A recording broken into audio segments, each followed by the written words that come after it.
এমনই বেহাল রাস্তার চরম দুর্ভোগের ছবি নজরে এলো মালদার রতুয়া ১ নম্বর ব্লকের দেবীপুর গ্রাম পঞ্চায়েতের বাণীকান্তটোলা এলাকায়।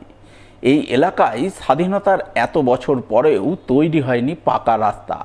প্রায় ১ কিলোমিটার রাস্তার পুরোটাই রয়েছে কাঁচা, আর সেই কাঁচা রাস্তা বর্ষার বৃষ্টি শুরুর পর থেকেই কার্যত জলাশয়ের রূপ নিয়েছে। কোথাও হাঁটু সমান, আবার কোথাও তার চেয়েও বেশি জলকাদা জমে রয়েছে।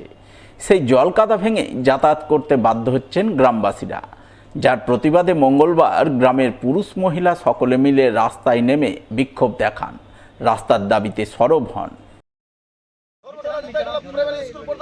রাস্তা করতে হবে, করতে হবে, রাস্তা করতে হবে, করতে হবে। এই রাস্তা তো কেন হয়নি?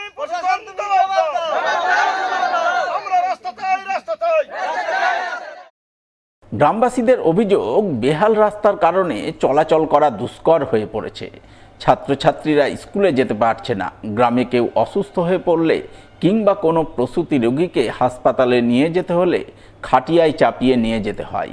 এই সমস্যার কথা তারা স্থানীয় পঞ্চায়েত সদস্য থেকে শুরু করে পঞ্চায়েত প্রধান, বিডিও থেকে বিধায়ক সকলকেই জানিয়েছেন, কিন্তু বেহাল রাস্তার হাল ফেরাতে কেউ কোনো উদ্যোগ গ্রহণ করেননি।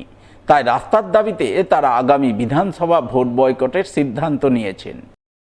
আমরা আন্দোলন করেছি সবাই মিলে, আমাদের এখানে এক কোমর জল জমে যায় এই রাস্তার মধ্যে। প্রায় ৬-৭ হাজার লোক আছে আমরা বাণীকান্তটোলাতে, কিন্তু আমাদের এখানে কোনো পেশেন্ট, কোনো ডেলিভারি যদি কোনো অসুবিধা হয়ে যায় তাহলে আমরা খাটে করে নিয়ে যাই, এই দুর্গাপুরে গাড়িতে চাপিয়ে রতুয়া নিয়ে যাই। আমাদের এখানে রাস্তাঘাট কিছু হচ্ছে না।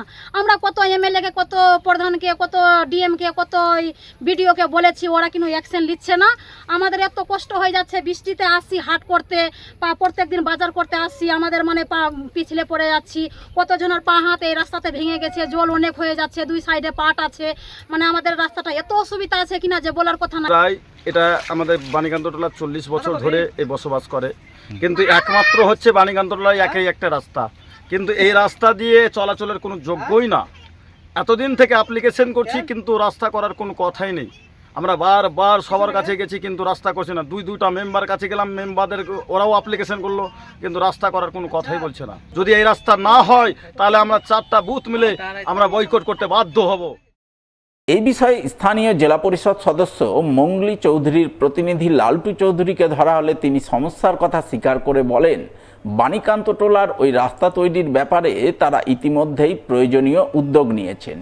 জেলা পরিষদে স্কিম পাঠিয়ে অনুমোদন পেয়েছেন। দ্রুত টেন্ডার প্রক্রিয়া সম্পন্ন করে রাস্তার কাজ শুরু করবেন। গ্রামবাসী আমাকে একটা কমপ্লেন জানায় এবং আমাদের বিধায়ক মাননীয় সমর মুখার্জিকেও জানায়। তিনিও আমাকে ফোন করে বলে, তখন আমরা মালদা জেলা পরিষদ থেকে স্কিমটাকে বরাদ্দ করি। এবং যেহেতু আপনারাও জানেন কি অর্থবর্ষে স্কিমটাকে পাস করানো হয়, তারপরে স্কিমটা স্যাংশন হয়, তারপরে টেন্ডার হয়।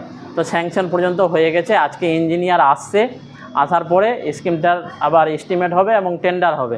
খুব দ্রুত গতিতে আমরাও চাপ দিয়ে ইঞ্জিনিয়ারকে খুব দ্রুত গতিতে কাজটা করানোর চেষ্টা করব এবং খুব তাড়াতাড়ি করাবো।